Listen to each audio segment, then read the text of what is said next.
ನಮಸ್ಕಾರ ಎಲ್ರಿಗೂ.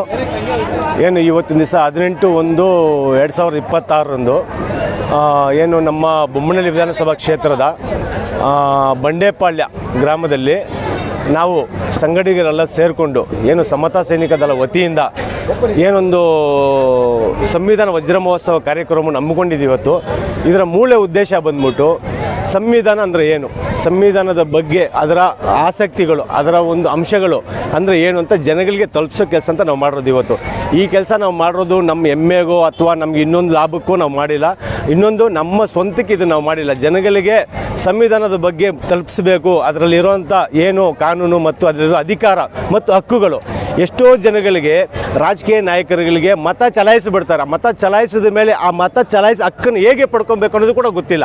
ಹಂಗಾಗಿ ಇವತ್ತು ಎಷ್ಟೋ ಜನ 90% ಜನ ಇವತ್ತು ಮತದಾರರು ಅವರ ಹಕ್ಕುಗಳು, ಅವರ ಅಧಿಕಾರ ಏನಂತಲೇ ಗೊತ್ತಿಲ್ಲ.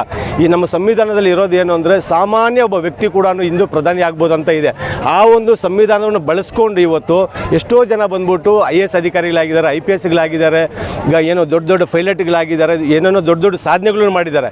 ಅದೇ ರೀತಿಯಲ್ಲಿ ಎಲ್ಲ ರೀತಿ ಜನನು ಯಾವುದೇ ಜಾತಿ ಭೇದ ಧರ್ಮ ಇಲ್ಲದೇ ಸಂವಿಧಾನ ಎಲ್ಲರಿಗೂ ಸಮನಾದ, ಅದರಿಂದ ಸಂವಿಧಾನ ಉಪಯೋಗಿಸ್ಕೊಂಡು ಎಲ್ಲ ರೀತಿ ಜನರನ್ನು ಮುಂದೆ ಬರಬೇಕು, ಎಲ್ಲರೂ ಏಳಿಗೆ ಆಗಬೇಕು ಅಂತ ಹೇಳ್ಬಿಟ್ಟು ಈ ಒಂದು ಏನು ಕಾರ್ಯಕ್ರಮದ ಮುಖಾಂತರ ನಾನು ನಮ್ಮ ಬಂಡೇಪಾಳ್ಯದ ಜನತೆಗೆ ಏನು ನಮ್ಮ ಕ್ಷೇತ್ರ ಬೇಡ, ನಮ್ಮ ರಾಜ್ಯ ಬೇಡ, ನಮ್ಮ ದೇಶ ಬೇಡ, ಸದ್ಯಕ್ಕೆ ನಮ್ಮ ಬಂಡೇಪಾಳ್ಯ ಜನರು ಸಂವಿಧಾನದ ಬಗ್ಗೆ ಒಳ್ಳೆಯ ಒಂದು ಮಾಹಿತಿಯನ್ನು ಪಡ್ಕೊಂಡು ಅವರ ಮಕ್ಕಳಿಗಾಗಲಿ, ಅವ್ರ ಅಣ್ಣ ತಮ್ಮಂದ್ರಿಗಾಗಲಿ, ಅವ್ರಿಗೆ ಗೊತ್ತಿರೋರಿಗಾಗಲಿ, ಅವ್ರ ಪರಿಚಯಸ್ಥರಿಗಾಗಲಿ ಸಂವಿಧಾನದ ಬಗ್ಗೆ ಏನು ಎಲ್ಲ ಹೇಳ್ಕೊಡ್ಬೇಕು. ಅವ್ರಿಗೆ ಸಂವಿಧಾನವನ್ನು ಎಲ್ಲರೂ ಏನು ಕುರಾನ್ ಆಗಲಿ, ಬೈಬಲ್ ಆಗಲಿ, ಏನು ನಮ್ಮ ಭಗವದ್ಗೀತೆ ಇದೆ, ಎಲ್ಲದಕ್ಕಿಂತ ಹೆಚ್ಚಾಗಿ ನಾವು ಭಾರತೀಯರು ಸಂವಿಧಾನ ಫಸ್ಟ್ ನಾವು ಕೈ ಮುಗಿಬೇಕು. ಸಂವಿಧಾನ ಎಲ್ಲರೂ ಅಳವಡಿಸ್ಕೊಂಡ್ರೆ ಎಲ್ಲರೂ ರೀತಿಯಲ್ಲೂ ಮುಂದುವರಿಬೋದು ಅಂತ ಹೇಳ್ಬಿಟ್ಟು ಈ ಕಾರ್ಯಕ್ರಮದ ಮುಖಾಂತರ ನಾನು ಹೇಳಲು ಇಷ್ಟಪಡ್ತೀನಿ. ಜೈ ಭೀಮ್ ಬಂಧುಗಳೇ.